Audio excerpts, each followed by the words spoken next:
Noldor, the fallen people of light. Opening. When light was not yet a claim. Long ago, long before humanity learnt to write history, there was a people who once beheld a light that today survives only in legend. They were called the Noldor. They were not born in that light. They first awoke in Middle-earth by the waters of Cuiviénen, when the world was still young, and the shadow of Melkor still lingered in distant places. Then the powers invited them to leave their first homeland, to cross the great sea, to dwell in Valinor, the land where light never fades. Valinor was not where the Noldor were born. It was a gift, and it was here that the tragedy began to take shape, slowly, silently, almost unnoticed. Part 1. The Noldor in Valinor. Intellect and longing. In Valinor, the three kindreds of the Elves entered the light, but each followed a different path. The Vanir loved the light and the Valar above all else.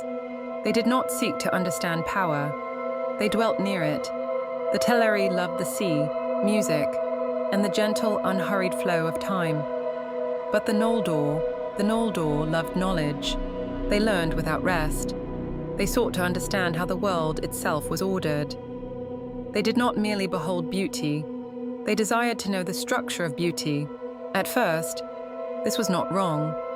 Tolkien never condemned knowledge itself, but he always warned that knowledge, if not held with humility, will drift into pride. Part 2. Feanor. When light was held among the Noldor, there was one who surpassed all others in skill and will. His name was Feanor. From the light of the two trees, Feanor wrought the three Silmarils.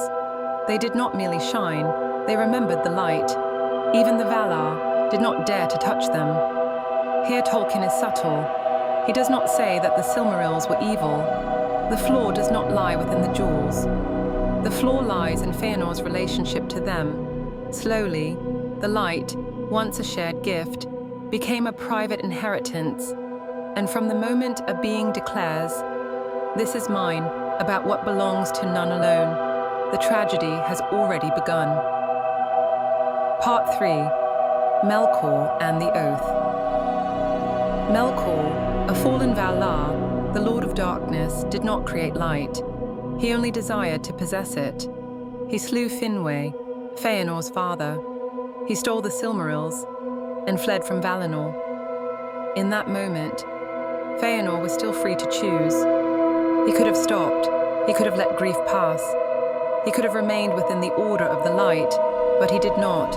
He swore an oath without condition, without escape, without the possibility of turning back.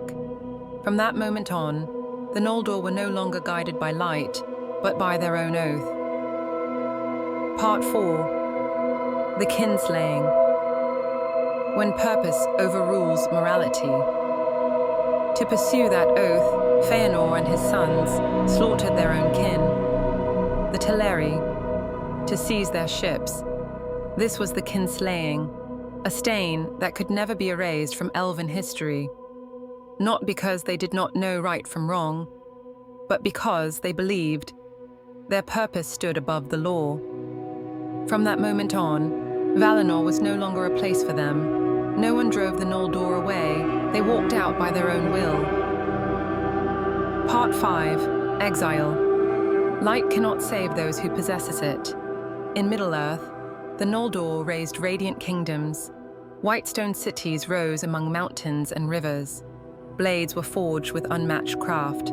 Songs bearing the memory of Valinor still echoed through the long night of Middle-earth. For a time, one might believe that the Noldor had carried the light with them. But that light was no longer the same, for it was no longer a gift, but something to be guarded, clutched, and fought over.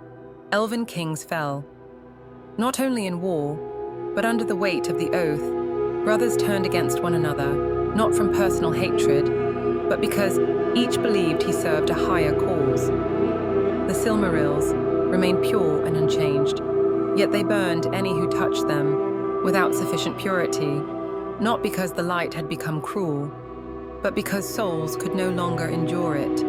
Kingdom after kingdom fell, not in a single night, but through slow erosion of trust, of loyalty, and of the ability to turn back.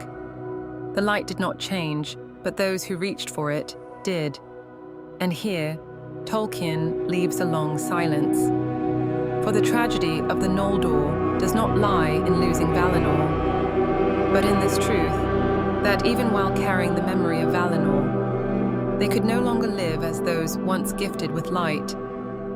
And at this moment, the story no longer belongs to the elves alone. For this is the point every being endowed with free will must eventually face. When a people believe they are spreading light across the world, yet no longer ask how that light is transforming them, the story of humanity has begun. Part 6. Free Will and the Human Mirror. Human beings possess free will. It is the rarest gift ever granted to us, yet humanity's problem has never been a lack of freedom. The problem lies in how we use it. We do not use free will to seek wisdom. We do not use it to expand awareness. We do not use it to understand who we are within the greater order of life. We use it to dominate, to control, to stand above others, to satisfy the ego, and then call it progress. We do not ask, where does this light lead us? We ask, what power does this light give us? And from that moment on, free will, the gift meant for human maturation, begins to turn into a tool of pride. No force compels us. No demon pulls the strings. Like the Noldor of old, we choose this path ourselves. And like them, we do not fall because we lack light, but because we forget the purpose of light. The final lines. Freedom was not given so that we might rule the world. It was given so that we might learn our rightful place within it. Not above, not at the center, but where light can pass through us, without being possessed. The story of the Noldor has not truly ended here. For their tragedy did not begin with Melkor, not with darkness, not with bloodshed. It began with a single sentence, an oath spoken before grief had settled, an oath that allowed no hesitation, no return, no forgiveness. From that moment on, the Noldor were no longer free, even as they believed they were acting by their own will. And here lies Tolkien's question, one few dare to face. What happens when free will binds itself with an absolute oath? In the next video, we will enter the very heart of that tragedy, the oath of Feanor. When ideals become chains, and a people of light lose every path of return. For sometimes, the deepest prison is not darkness, but the things we once believed were right.